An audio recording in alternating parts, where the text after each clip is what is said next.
একটা দৌলত আমাকে দিয়েছেন, আমি অকপটে স্বীকার করি। আমি আলহামদুলিল্লাহ আমার ফজর নামাজ জামাত ছুটে না, আলহামদুলিল্লাহ আলহামদুলিল্লাহ, আমি দৃঢ়তার সাথে বলি। এটার উদাহরণ তো হবে আমার বিবি। আমি কয়দিন আগে, এই 4-2 উইক আগে আমার বিবিকে একদিন জিজ্ঞেস করছি, তুমি তোমার ইমানদারিতে বলো আমাকে, আমার ঘরে আসার পরে তুমি আমাকে কোনোদিন দেখছো নি আমার ফজর নামাজ জামাত ছুটছে? আমি আমার বিবিকে বলছি, তুমি আমরা একদিন বলো, জীবনে একবারের মতো সাক্ষী দাও যে একদিন ফজর নামাজে জামাত ছুটে গেছে। আলহামদুলিল্লাহ বলেন আলহামদুলিল্লাহ। ওমা উবারিউ নাফসি ইন্না নাফসা লাআমারাতুম বিসসু। এবার বুঝেন, রাকাতা সালাতুল ফজরে খায়রুম মিনাদ দুনিয়া ওয়া মা ফিহা, ফজরের 2 রাকাত সুন্নাত, দুনিয়ার মধ্যে যা আছে তার চেয়েও দামি। তাইলে বোঝা গেছে ফজরের 2 রাকাত সুন্নাত যদি 7 আসমান দিয়ে জমিনে রেখে দিত, ফজরের 2 রাকাত সুন্নাতের পুরস্কার যদি 7 আসমান দিয়ে জমিনে রেখে দিত, 7 আসমান ভেঙে জমিনের সাথে মিশে যেত। কারণ দুনিয়ার মধ্যে যা আছে তার চেয়েও বেশি দামি। 7 আসমান দুনিয়ার অংশ, 7 জমিনও দুনিয়ার অংশ।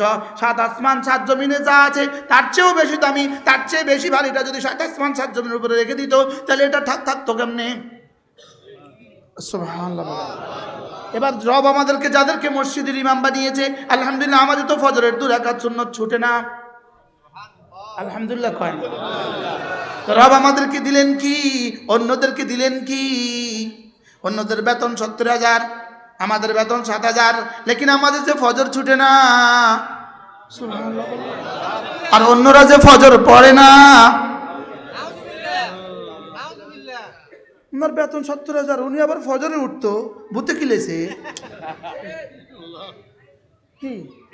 আর ইনি আবার মসজিদের খতিব, মসজিদের ইমাম, ইনি আবার ফজরে ঘুমাইতো, ভূতে কিলেছে কি? ইনাকে উঠতেই হচ্ছে আর উনি ঘুমায়। এরকম ঘুমায় এদেশে, এরকম মানুষ এদেশে আসেনি। তো উনি একবার ফজর নামাজ না পড়ে কি পরিমাণ বঞ্চিত হয়েছে? হ্যাঁ, কত ক্ষতি হয়েছে? হ্যাঁ, শুধু একটা দেখছেন, একটা দেখছি না, পার্থক্য হলো এতটুকু। এখানে লাভ দেখছি। আমি আজকে মসজিদে, আমাদের জুমার মসজিদে বলছি, যদি আমাদের এমপি সাহেব অ্যানি চৌধুরী মসজিদে ছিলেন, তো আমি বলতেছি অ্যানি সাহেব যদি আজকে ঘোষণা দেয় কালকে মসজিদের ভিতরে দরজার ভিতরে যারা ফজর সুন্নত পড়বা তোমাদেরকে একটা করে লুঙ্গি দেওয়া হবে, কন্ডিশন দিছে মসজিদের ভিতরে। এবার বলেন তো দেখি, ফজরে আইসা সিরিয়াল ধরবে নাকি আসার পরে আর যাবে না?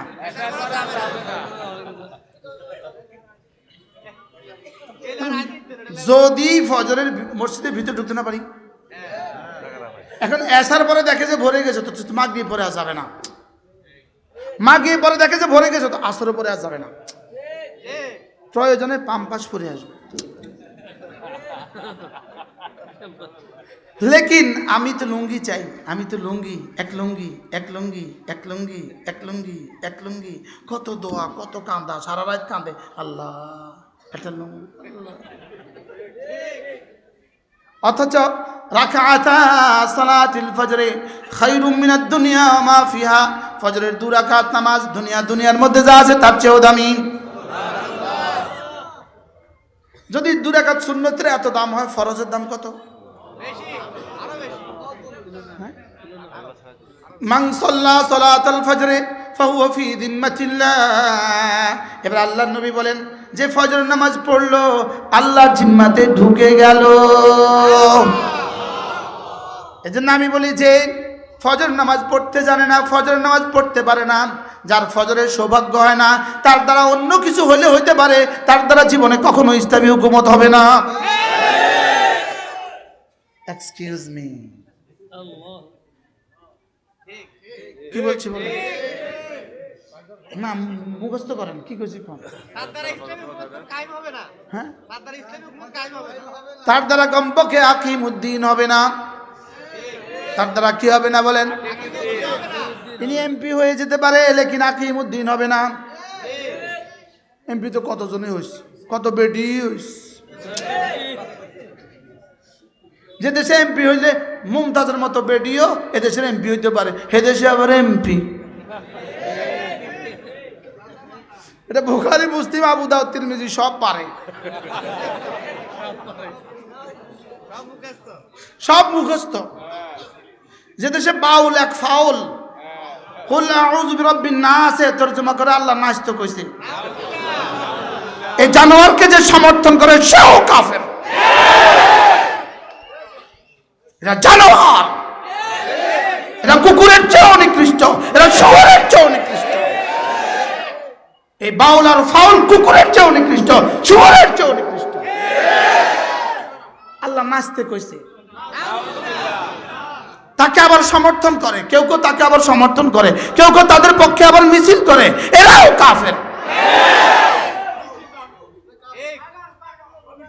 পাগল, পাগল কই সারা যায়, পাগল মাথা খারাপ। পাগল তো একটা পলিসি, ও তো কোরআন শরীফ অপমানা করছে, হয়তো পাগল। বলেন কাফের, কাফের, কাফের, বলেন, বলেন কাদিয়ানি কাফের, কাফের, কাফের। কাদিয়ানি কি? যে কাফের না বলে, বুঝিলেন, বুঝিলেন, সেও কাফের। এই বাউল সরকার, এই আবুল সরকার, নামও রাখছে আবুল, আবুল ফাউল, যে তার পক্ষে মিছিল করে, আকলে কুত্তা পেশাব করছে, আকলে কুত্তা পেশাব করছে। বিবেক হারা, বলেন বিবেক কি? বিবেক হারা। এরা শুধু মাঝে মাঝে এগুলো করে কেন? আমাদের ইমানের শেষ পরীক্ষাটুকু নেওয়ার জন্য, দেখি ওরা জেগে আছে কিনা। এখনো ইনশাল্লাহ আমরা জেগে আছি। আমরা এখনো কি আছি বলেন? আমরা এখনো কি আছি? আমরা জেগে আছি। আমরা এখনো জেগে আছি। আমরা এখনো কি আছি? আমরা এখনো জেগে আছি। কথা তো আমার দূর চলে গেছে, কি করব আমি? কি ভাই, কোন শব্দে ছিলাম মনে আছে আপনাদের? এর আগে আরো কত হুদান, হুদান বলেন তো, বলেন কোরআন হুদান, বলেন কোরআন, কোরআন কি? এই জন্য রব্বে কারীম আমাদেরকে সূরা ফাতিহা দিয়েছেন, সূরা ফাতিহা দিয়েছেন, সূরা ফাতিহা দিয়েছেন। সূরা ফাতিহার মধ্যে একটা শব্দ লিখে দিয়েছেন, ইহদিনাস সিরাতাল মুস্তাকিম, ইহদিনাস সিরাতাল মুস্তাকিম। রব্বুল আলামিন আমাকে না সিরাতাল মুস্তাকিম দেখান। সুবহানাল্লাহ। আমাকে কি দেন বলেন? এজন্য হাদিসে কুদসি রব্বুল আলামিন বলেন, হাদিসে কুদসি, ক্বাল রব্বু আযজা ওয়া জাল ইয়া ইবাদি, আল্লাহ তাআলা বলেন, ইয়া ইবাদি ইন্নাকুম দাল্লুন, তোমরা সকলেই পথহারা, তোমরা সকলেই পথভ্রষ্ট, তোমরা সকলেই পথহারা, ইল্লা মান হাদাইতুহু, যাকে আমি হেদায়েত দেই সে পথওয়ালা। সুবহানাল্লাহ। ফাস্তাদুনি, অতএব তোমরা আমার কাছে হেদায়েত চাও। আহাদিকুম, কথা দিলাম আমার কাছে হেদায়েত চাইলে হেদায়েত দিয়ে দিব। এজন্য সকলেই প্রতিদিন বলবেন ধ্যানের সাথে, দিলের সাথে, নামাজের ভিতরেও নামাজের বাইরেও, ইহদিনাস সিরাতাল মুস্তাকিম পড়েন, ইহদিনাস সিরাতাল মুস্তাকিম। কোন ফাঁকে যে হিজবুত তাওহীদ আইসা আপনাকে মুশরিক বানায় দেয়, কোন ফাঁকে হিজবুত তাহরীর আইসা মুশরিক বানায় দেয়, কোন ফাঁকে বাউল ফাউল আইসা মুশরিক বানায় দেয়, বলা তো যায় না। কোন ফাঁকে আবার আহলে কোরআন আসে, নাম দিছে আহলে কোরআন, আহলে শয়তান। বলেন আহলে কোরআন, বলেন আসলে আহলে শয়তান। নামাজ কিভাবে পড়ে জানেন? আহলে কোরআনের নামাজ ধরেন,